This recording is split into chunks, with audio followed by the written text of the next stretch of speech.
a devoted nurse died of colon cancer after claims her treatment was delayed by coronavirus. Mum of two, Anna Fernandez, from Birmingham, died peacefully at her home last month on the day after her youngest son's 7th birthday. A close friend claimed Anna's treatment was hit by delays, with biopsies not sent for examination and scans held up during the pandemic. She was first diagnosed with cancer at the age of 38 and had been in remission for 5 years before it returned earlier this year, Birmingham Live reports. Anna, originally from the Philippines, worked on the stroke unit and acute medical unit at Heartlands Hospital from 2002, before moving to Solihull, where she was again based in Amalu. The 44-year-old was said to be a hard-working nurse and a devoted mum. Described as a ray of sunshine, she leaves behind her husband Paul and young sons Gabriel and Andre. The friend, speaking with the consent of Anna's family, claimed delays to some of Anna's cancer treatment during the COVID crisis had detrimental consequences on her health. Anna was being treated at both the Queen Elizabeth Hospital and Heartlands Hospital, where she had dedicated years to caring for patients. Biopsies, which should have been examined in the USA, were never sent, her friend claimed, and scans were held up. Anna was eventually told her cancer was terminal, and she died on September the 19th. In a heartfelt tribute, close friend Jennie Navarrette wrote, "Anna was diagnosed with colon cancer at the early age of 38.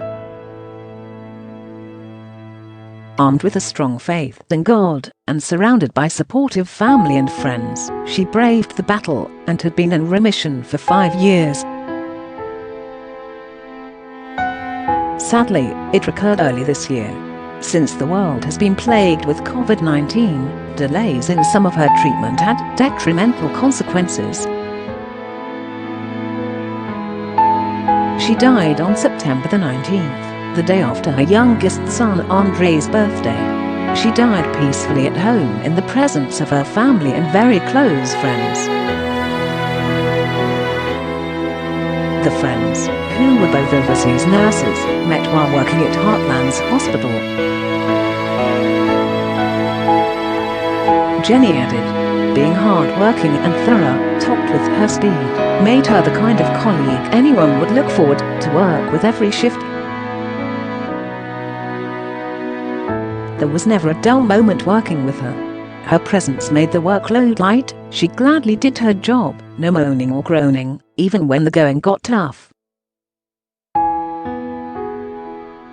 Despite the chaos, she remained composed and got on with the job, with her beautiful smile.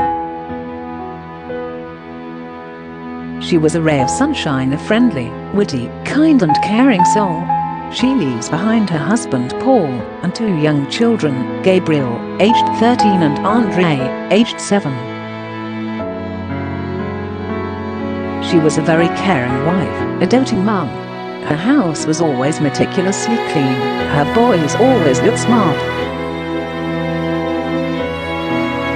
She was devoted to her family. Anna was a very generous person, very accommodating and welcoming. Their home became the favorite hangout of the group because of their openness and hospitality. Her generosity extended far back to the Philippines. She has left a gaping hole in many hearts and will be very greatly missed. Heaven has gained a beautiful angel. A spokesman for the University Hospital's Birmingham NHS Foundation Trust, which runs the Key and Heartlands Hospital, said they could not comment specifically on the allegations about the delays in her treatment. The Trust extends its heartfelt and deep condolences to Anna's husband Paul and their young family at their tragic loss. Anna was a much loved and respected nurse and colleague. She will be dearly missed by all who worked with her. Where anyone has concerns about their care, or the care of a loved one, we encourage them to be in touch with our patient relations team. Close quote. Friends are now trying to raise £5,000 to help with funeral expenses. A service will be held for Anna at Corpus Christi Church in Stekford later this month. You can donate here.